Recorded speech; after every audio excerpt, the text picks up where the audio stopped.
Hi, I'm Sharon Bill. Welcome to my Theory Tuition series where we're working together through the ABRSM Theory Grades. There are lots of resources available to help you on my website. If you visit sharonbill.com, you'll find some free PDF information sheets. You can download these in US letter or A4 and they accompany each step of this series. You'll find a page there with links to all of my YouTube video tutorials. And you can also find out about the books I have available. I've written an exam technique guide, how to take your ABRSM Music Theory Exam. It's full of tips and hints on how to best prepare for your exam and also how to make the best use of your time come exam day. So if you go to sharonbill.com, you'll find it all there.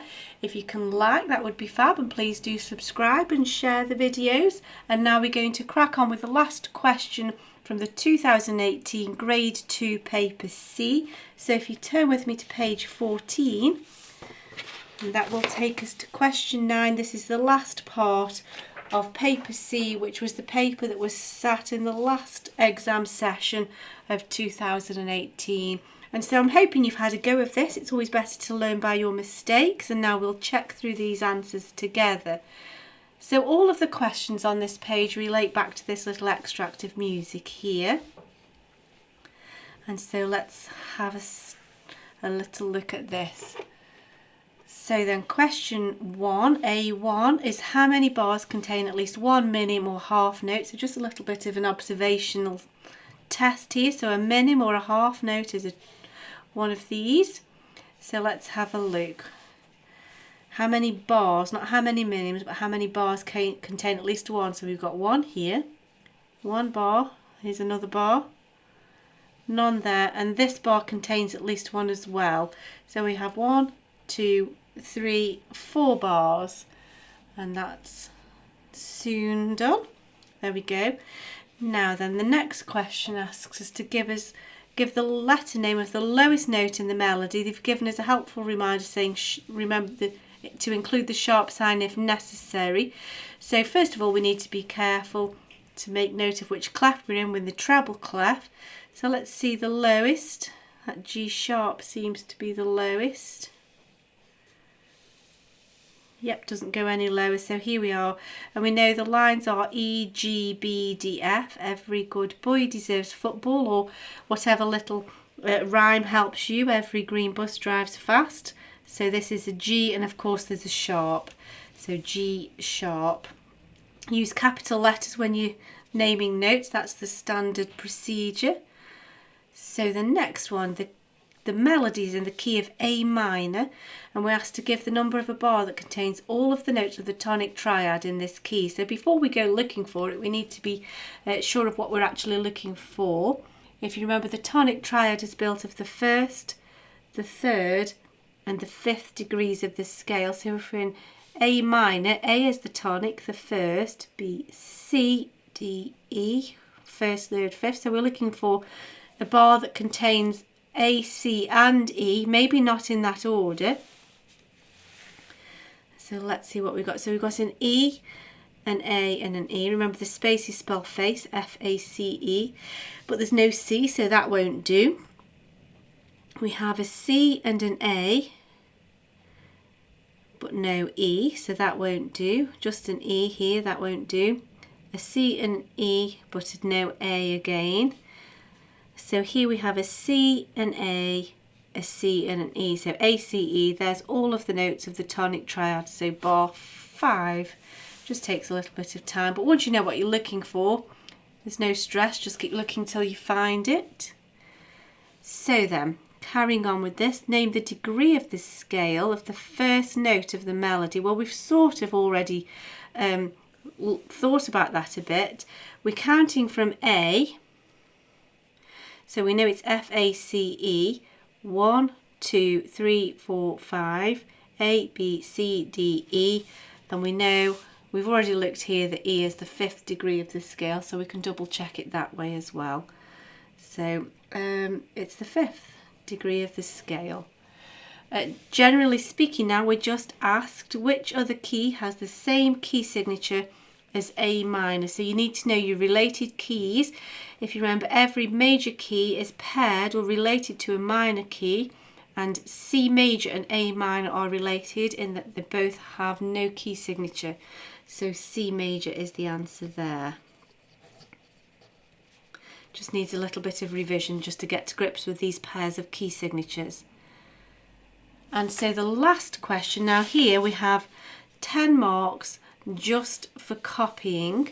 And so really, it's really worthwhile making sure you've got a nice sharp pencil, an eraser to hand, and also a ruler, because we don't want to lose any one of these marks. And actually, just go back, make sure you're copying the correct part. So here it's from bar 1 to the end of bar 4. It isn't necessarily always from the beginning.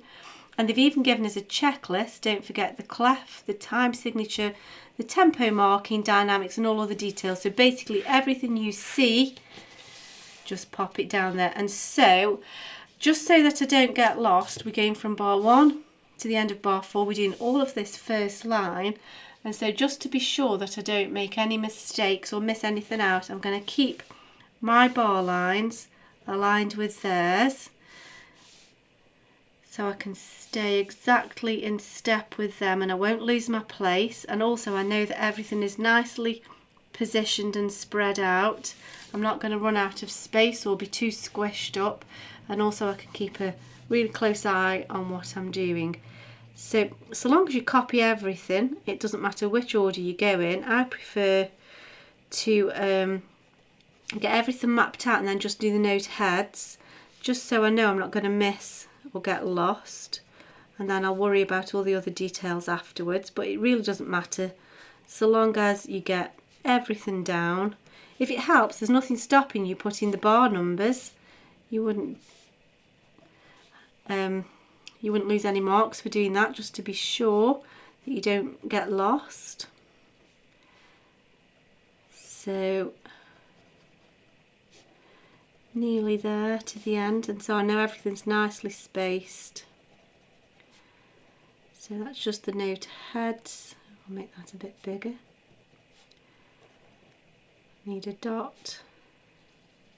There we go. So now I'm going to do the stems. By all means use a ruler.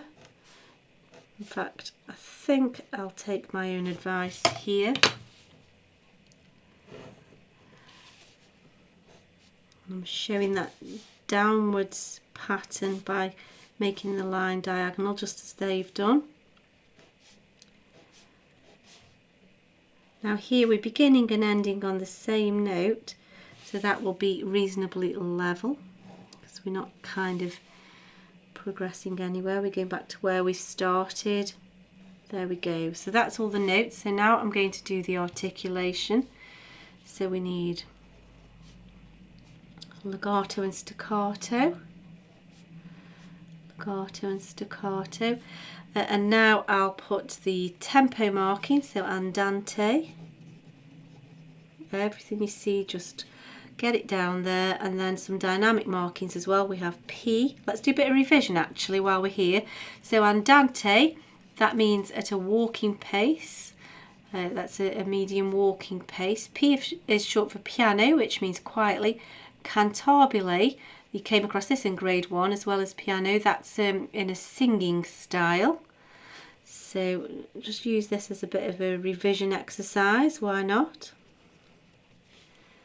And then we have diminuendo. The sign for that is just that, it's a dynamic marking the volume. The dynamic is just closing off, getting quieter, gradually getting quieter, as opposed to this, which is a crescendo, gradually getting louder. F is forte, which is loud.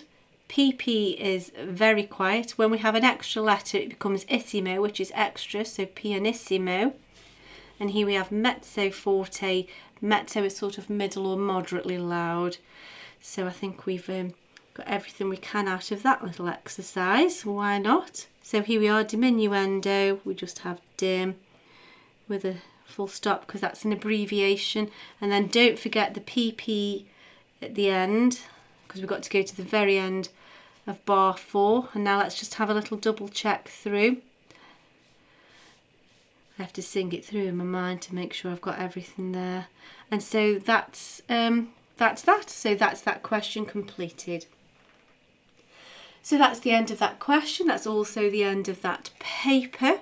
I do hope this is helpful to your studies. I hope it's helping you to get to grips with your subject. These past papers are an excellent revision resource. If you can give me a like, that would be really super, and please do subscribe to my channel to keep updated, and please do share the videos.